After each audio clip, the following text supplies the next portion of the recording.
Um dia de cada vez caminhando pela palavra de Deus com reflexão, propósito e vida real.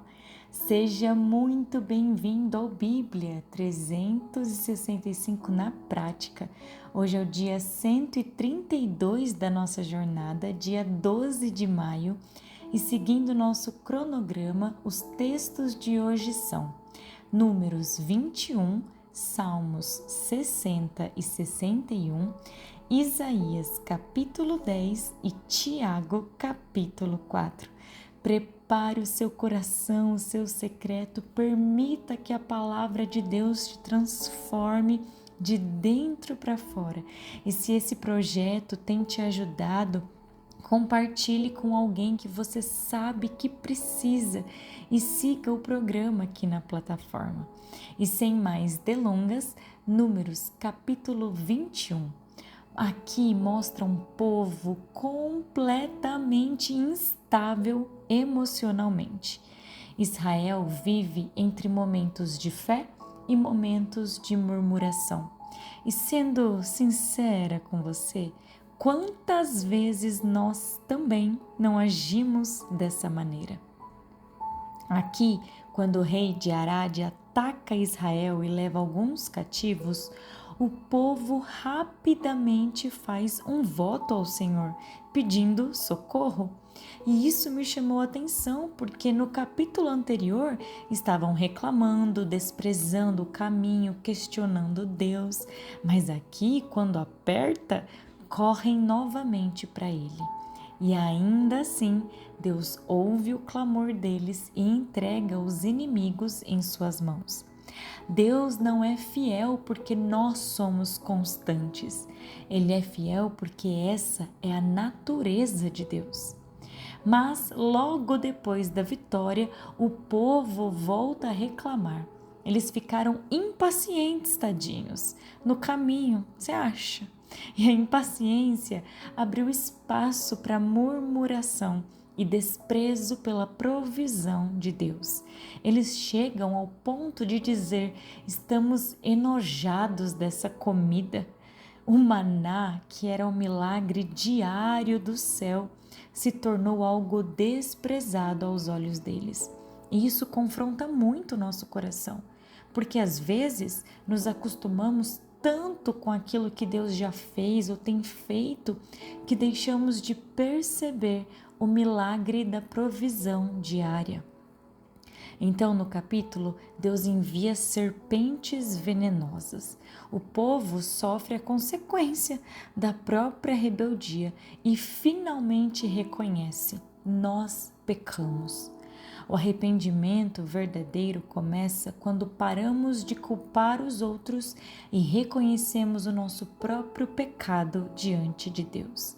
Então Moisés ora pelo povo e Deus manda fazer a serpente de bronze. Não era a imagem em si que tinha o poder. O poder estava na obediência à direção de Deus. E mais para frente, essa imagem da serpente sendo levantada no meio do deserto vai ser usada em relação a uma profecia a Jesus, que foi levantado na cruz. Todos aqueles que olham para Jesus recebem cura, transformação, salvação. Então o povo começa a caminhar. Deus novamente entrega água, mas diferente de outros momentos, Israel canta: brote, ó poço. Agora estão celebrando a provisão. Parece que finalmente começam a entender que o Deus que conduz também sustenta. Na sequência, Israel enfrenta reis poderosos e novamente recebem a ordem: não tenha medo, porque aquelas vitórias não nasceriam da força de Israel, mas da promessa de Deus. No meio de tudo isso, vemos um Senhor que continua guiando um povo falho, corrigindo, sustentando e conduzindo passo a passo pelo deserto.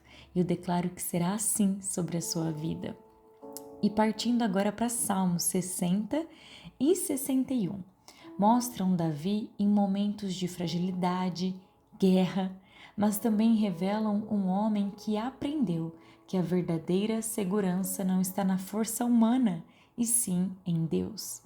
No Salmo 60, Davi reconhece que o povo estava vivendo dias difíceis.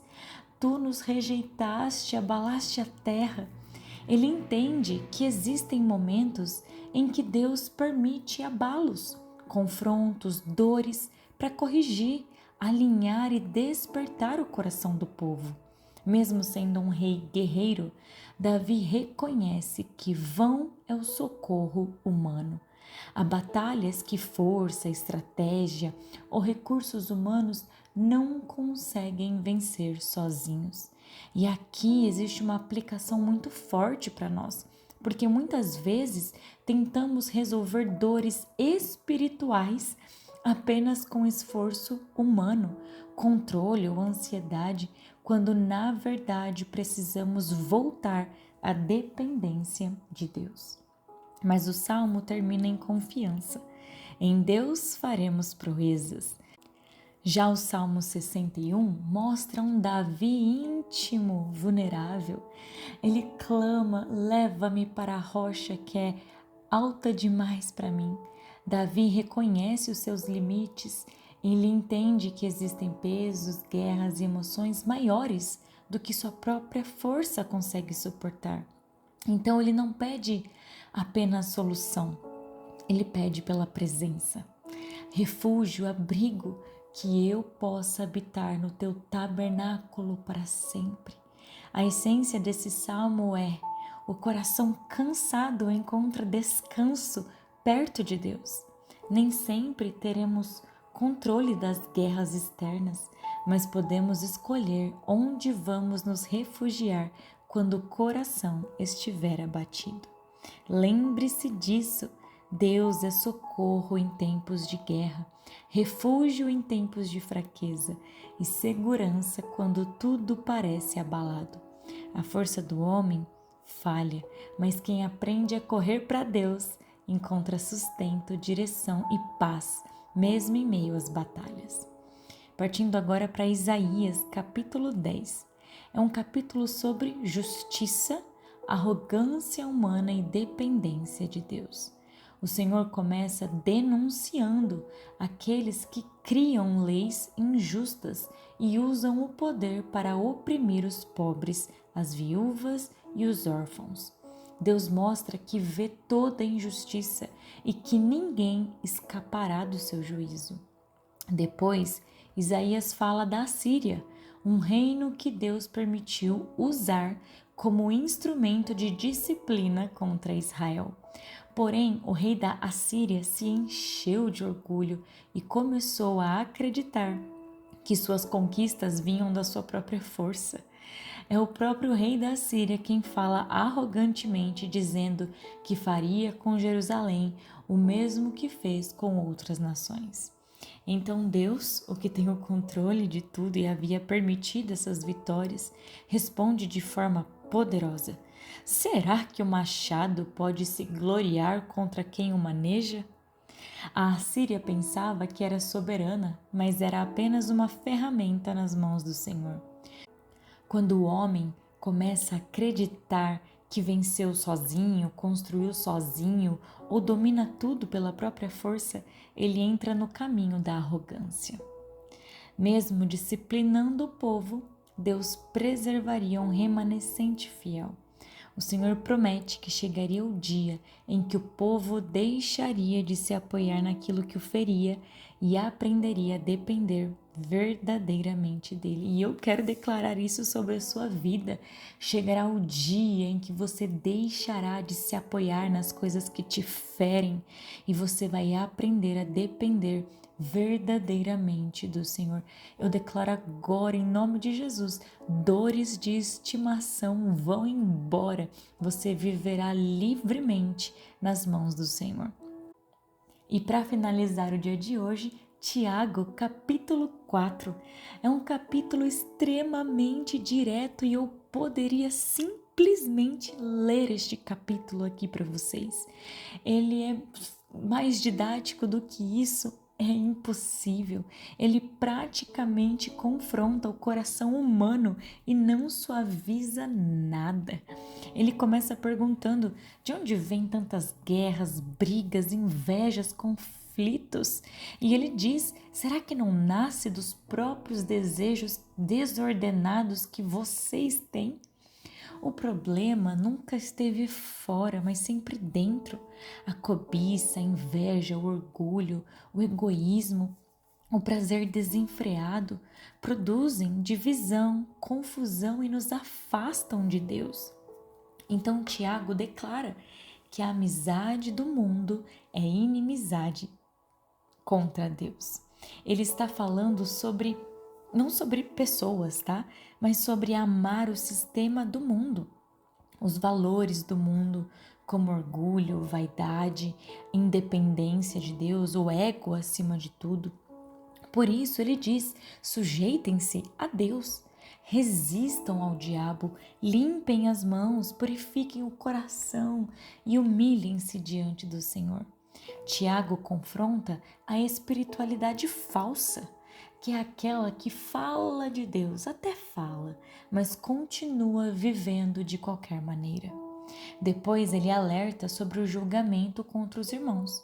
O ser humano ama ocupar o lugar de juiz, mas Tiago lembra que só existe um legislador e um juiz, que é Deus. E o capítulo termina quebrando outra ilusão humana, o controle do amanhã. Tiago expõe essa arrogância nossa de fazer planos como se o domínio da vida estivesse nas nossas mãos. Ele lembra: vocês são como neblina, a vida é breve, frágil, passa rápido. Por isso, viver longe da vontade de Deus é insensatez. Tudo aquilo que não é eterno é eternamente inútil. Já dizia alguém que eu não sei quem é o autor desta frase. Mas Tiago aqui encerra com uma frase fortíssima: aquele que sabe que deve fazer o bem e não o faz, nisso está pecando. Não é apenas o mal que condena, a omissão também revela desobediência. Tiago 4 é um chamado para abandonar o orgulho, parar de negociar com o mundo, reconhecer a própria fragilidade, viver em humildade diante de Deus e alinhar o coração completamente à vontade do Senhor. Querido Deus, obrigada, Pai, pelo dia de hoje, pela Tua palavra. Obrigada porque o Senhor disciplina os filhos que ama. Obrigada porque temos muitos filhos amados aqui ouvindo este áudio, estudando e aprendendo com a Tua palavra, com o Senhor que é puro, que é verdadeiro, que é real.